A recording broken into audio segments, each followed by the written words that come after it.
Pemirsa, Anda kembali di Newsline. Kita akan masuk ke informasi mengenai Menteri Komunikasi dan Informatika umumkan wacana pembentukan Dewan Media Sosial. Pembentukan DMS sebagai wujud pengawasan kualitas tata kelola media sosial di Indonesia. Menkominfo Budi Aris Setiadi menyampaikan pembentukan Dewan Media Sosial atau DMS merupakan respon pemerintah atas masukan dari Civil Society Organization. Budi menambahkan, adapun tujuan dibentuknya Dewan Media Sosial bertujuan untuk meminimalkan dampak negatif penggunaan media sosial.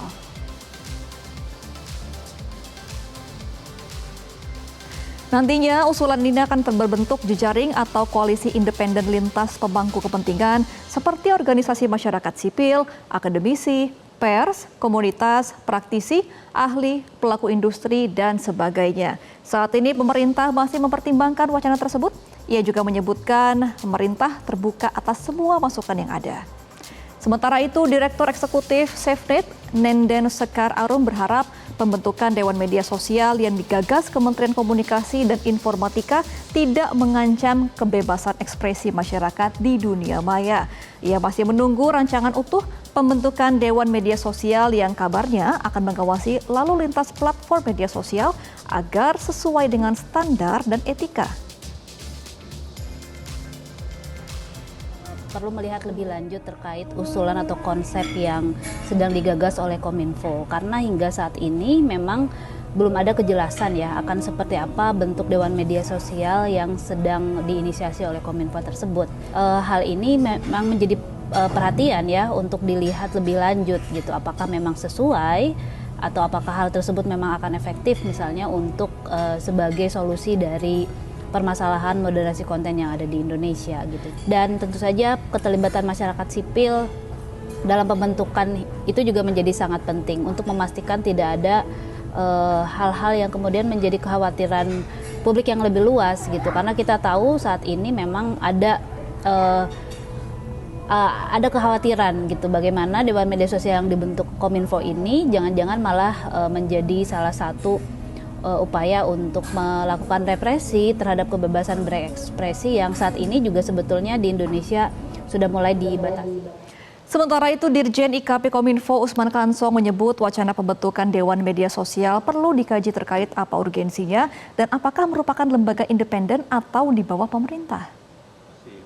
Nah, karena itu kita masih harus perlu mengkajinya termasuk urgensinya. Ya, ada beberapa hal yang mesti kita kaji.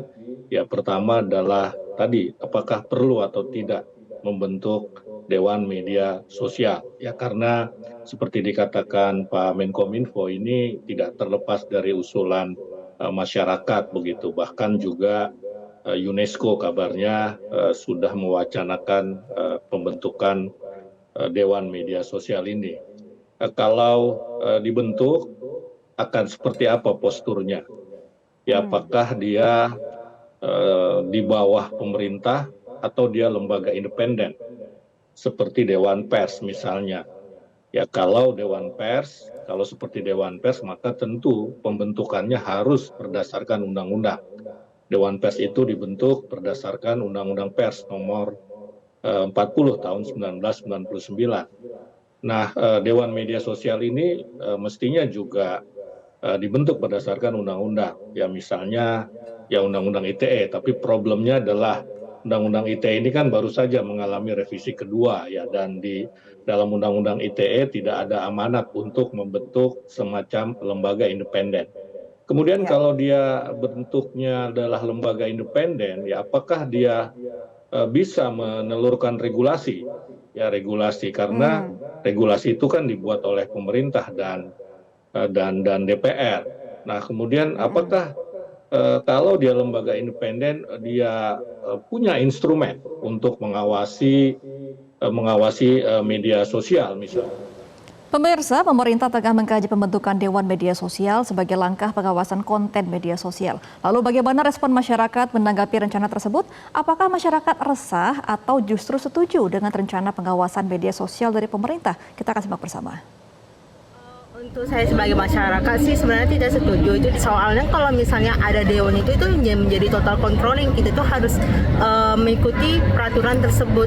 Ada baiknya juga sih sebenarnya ya kalau ada pengawasan, karena zaman sekarang ini kan banyak anak-anak kecil yang seharusnya nggak ada di platform tertentu sudah punya medsos sendiri gitu.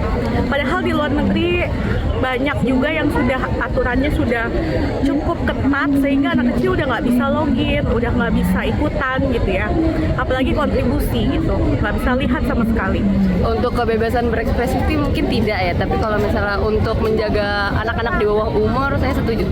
Mungkin melalui konten-konten yang sekarang beredar kan lebih banyak yang vulgar seperti di media TikTok atau yang lainnya. Rada khawatir aja sih untuk anak-anak di bawah umur, karena kan maksudnya itu tontonan yang tidak pantas. Jelajahi cara baru mendapatkan informasi. Download Metro TV Extend sekarang.